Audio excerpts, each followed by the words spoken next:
5,000 calories in under 15 minutes? That's not a typo. We're talking a giant sandwich, a huge burger, a large side of fries, mac and cheese bites, and deep fried Oreos. This is the kind of meal that normally takes people an entire day to regret. And here's the crazy part. I used to run 5Ks. Now today, I'm attempting a different kind of 5K. So the question is, can I actually pull off 5,000 calories before the clock runs out? Let's go. Lace up your running shoes, Chew Crew. I asked, and you answered. Last month, I put out a poll asking what video you wanted to see next, and this one wasn't just the winner. This one ran away with it. And honestly, after seeing all this in front of me right now, I think I understand why. But before we get into this absolute monster of a challenge, I need to tell you something that almost derailed this entire video. On my way over here from Houston, I passed a barbecue spot. Not just any barbecue spot, an all-you-can-eat Texas barbecue buffet. Brisket, ribs, sausage, unlimited. And for a solid 5 minutes, I genuinely considered turning the car around, canceling this challenge, and absolutely stuffing myself with brisket. Because if you know me, you know brisket is my kryptonite.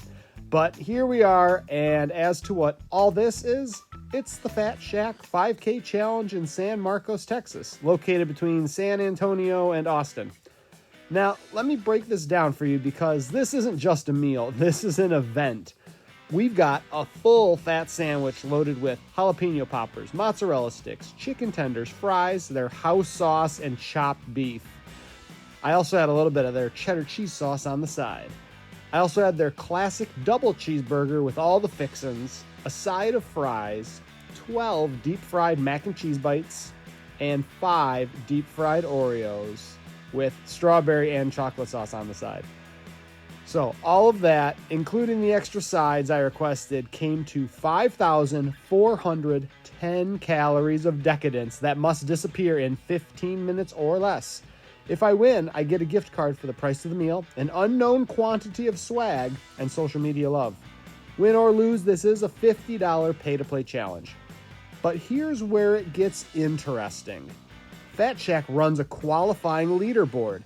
The top 8 fastest times in November get invited to a championship in Colorado with $5,000 in prizes on the line. And as for last year, the qualifying record was set at 4 minutes and 3 seconds by the mom, the myth, the legend, Molly Schuyler. So the question is, where will I place in this 5K food feast compared to last year's leaderboard? Let's find out. All right, I'm starting with the fat sandwich, and I'm doing this for a reason. It looks heavy, a lot of chewing, so I'm going to try to knock it out early and set the tone. I almost had to pause, though, after the first bite because it wasn't what I expected. When you usually think late-night food, which Fat Shack is famous for, you might think greasy, heavy, sloppy. This is incredibly well executed. The chicken tenders are crispy, not oily. The mozzarella sticks, jalapeno poppers, they got that perfect stretch, a little bit of heat. The fries have that perfect juxtaposition of crunchy exterior and soft, fluffy interior. And all that chopped beef brings that Philly-style richness. And the house sauce plus the gooey side of cheese sauce, it really just tied everything together. It doesn't feel like punishment food. It feels like something I'd come back and order and savor. And that's dangerous because when food tastes this good, you tend to slow down and enjoy it. And I can't afford to slow my pace at all. All right, the fat sandwich is in the rear view mirror. Checking the time, we're in a pretty good spot. And we're going to pivot to the cheeseburger. Now, I'll be honest, I was expecting this to be kind of an afterthought, maybe dry, maybe overcooked, but nope, this is a legit burger. How am I doing, Coach? I just can't believe you already finished the shack. It was so easy to eat. Yeah. Chicken tenders are my favorite part. The beef is juicy, the pickles cut through the richness perfectly, the bun isn't falling apart. To be honest with you, this might be the best chain-style burger I have ever had, and I'm a sucker for Whoppers, Big Macs, and Baconators. Which, again, this isn't helping my speed because I keep wanting to enjoy it. And I need to remind myself, this isn't a mukbang food review, this is a race. A few quick fun facts about Fat Shack.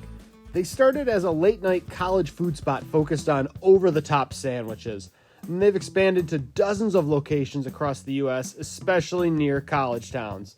And their whole brand is built around late night done right, which after this, I completely get. And as for San Marcos, Texas, it's home to Texas State University, which explains why a place like this thrives here. And it's right between Austin and San Antonio, making it the perfect stop for road trips and apparently food challenges. So after a few more minutes, I get this burger down. Fries are next. Time's still on my side, so I'm opting not to activate fry ball mode and stick to just shoveling one handful of unsmashed fries into my mouth at a time. And again, same theme, crispy, not greasy, soft inside. The kitchen is absolutely crushing it because I'm not fighting the food. And usually that's half the battle in a challenge like this where flavor and texture fatigue start to creep in and make it an uphill climb. And I wasn't experiencing that all in the least. All right, time for some mac and cheese bites, which I've been eyeing for a while now. I held off for a bit because I figured they'd still be hot, but I've got that buffalo ranch on the side for dipping, and I was told by the kitchen staff that this would be a match made in heaven. And a match made in heaven they were. I definitely had a moment with these mac and cheese bites. So I figured I'd go for it with the flavor standpoint, and now that I've given some time for them to cool down. I gave them a go. Okay, they work. They really work. Crispy outside, creamy inside, rich, cheesy, easy to eat. The last of the dozen mac and cheese bites have met their demise, and at this point, I'm looking at the clock, and I realize I'm ahead of pace, like significantly ahead. I was hoping to be done with the mac and cheese bites by about the 10-minute mark, and that's when I look over at the deep-fried Oreos, and I realize something. I've never had one.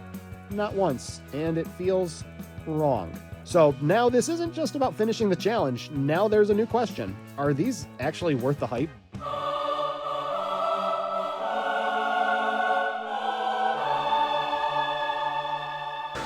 I'm going to take my time with these. These are good. Okay, that is incredible. That is wonderfully, indulgently, over the top, decadently incredible. They weren't greasy. They're not heavy. It's like this soft, fluffy, almost funnel cake-like shell with that warm Oreo center. The cream melts just enough, and then you hit it with that strawberry dipping sauce. That's ridiculous. That is ridiculous. My eyes have been opened, and I see the world in a new deep-fried light. But this is where things get dangerous because I stopped thinking about the challenge for a little bit and was focusing on how good they are. And I've got a couple more to go. I need to snap out of it and focus because here's the thing. I've got several minutes left, which means I could finish really strong here. This could be a very, very solid time. And I'm not saying I'm chasing a record time. I'm already more than double Molly's time already. But sub 12, sub 11, that's on the table and would put me ahead of a few of last year's qualifying times. So with the last of the deep fried Oreos, I'm trying to close this thing out. And at 10 minutes, 50 seconds, I am done. But now here's the part people don't think about because I haven't won yet. The challenge isn't over because I have to sit here for 5 minutes and keep everything down. No reversals, no mistakes, or it doesn't count. And about 1 minute in, I feel it. A little tickle in the back of my throat. And if you've done food challenges, you know exactly what that can mean. So now it's not anything to do with speed anymore. It's strictly about control, breathing, staying calm. Big thing I was focusing on in this final stretch was letting everything settle and taking small sips of water to avoid a potential reversal of fortune, if you want to call it that. With 1 minute left, I saw that I'd be receiving a sweet hoodie, a t-shirt, a lighter, and a gift card for winning this challenge. Whew. 5,000 calories, gone in under 11 minutes. But if you want to see some even crazier high-calorie challenges that make 5,000 calories look like a light snack, I've got two right here. These are the highest calorie challenges I've ever attempted. And trust me, they felt like it. Huge shout out to everyone at the Fat Shack. Everything was incredible. Seriously appreciate you guys making this happen. So whether you run ultra marathons or run to the fridge, keep running your own race and stay hungry.